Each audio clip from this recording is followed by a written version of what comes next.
ചട്ടി നന്നായി ചൂടായി വന്നപ്പോൾ കുറച്ച് വെളിച്ചെണ്ണ ഒഴിച്ച് അതിലേക്ക് ഇഞ്ചി വെളുത്തുള്ളി പച്ചമുളക് പേസ്റ്റ് ആക്കിയതും കൂടെ ചേർത്ത് നന്നായിട്ടൊന്ന് ചൂടാക്കിയെടുത്തു. അതിലേക്ക് വലിയ ഉള്ളിയും കൂടെ ഇട്ട് നന്നായി മിക്സ് ചെയ്തു. ഉള്ളി കുറച്ചൊന്ന് ചൂടായി വരുമ്പോൾ അതിലേക്ക് തക്കാളിയും കൂടെ ഇട്ടിട്ട് നന്നായിട്ട് മിക്സ് ചെയ്തെടുക്കുക. അതിലേക്ക് ആവശ്യത്തിനുള്ള ഉപ്പും കൂടെ ഇട്ടിട്ട് നമുക്ക് കുറച്ച് നേരം വെയിറ്റ് ചെയ്യാം അത് ആകാൻ വേണ്ടിയിട്ട്. അപ്പോഴേക്കും ഞങ്ങൾ അവിടെയുള്ള സ്നാക്സൊക്കെ ഒന്ന് എടുത്ത് കഴിച്ചായിരുന്നു. പിന്നെ റൈസിൻ്റെ പണിയായിരുന്നു. അപ്പോൾ അതിന് വേണ്ടി 1 കപ്പ് അരിക്ക് 2 കപ്പ് വെള്ളം വെച്ച് അതിലേക്ക് ആവശ്യത്തിനുള്ള ഉപ്പിട്ടു. അപ്പോഴേക്കും ഉള്ളി ഒന്ന് വെന്ത് വന്നായിരുന്നു. ഡ്രാഗൺ ചിക്കൻ ആയിരുന്നു. അത് കുക്കറിൽ മഞ്ഞളും മുളകും ഉപ്പിട്ട് വേവിച്ചതാണ്. അതും കൂടെ ഇതിലേക്ക് ഇട്ട് കുറച്ച് കുരുമുളക് പൊടിയും കൂടെ ഇതിലേക്ക് ഇട്ടു.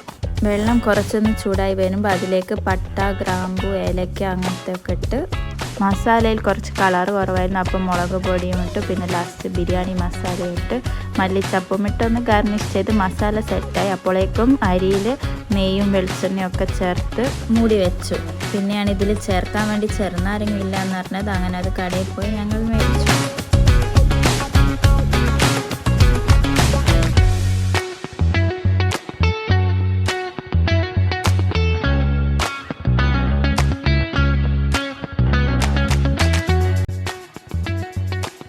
ചെറുനാരങ്ങ റോസ് വാട്ടറും കൂടെ മിക്സ് ചെയ്ത് റൈസിലേക്ക് ഒഴിച്ചു. പിന്നെ കുറച്ച് ക്യാരറ്റും മുറിച്ചിട്ട് പിന്നീട് നമ്മൾ സെറ്റായ മസാലയും കൂടെ ഈ റൈസിലേക്ക് ഇട്ടിട്ട് രണ്ടും കൂടെ യോജിപ്പിച്ച് മൂടി വെച്ച് വേവിക്കുക.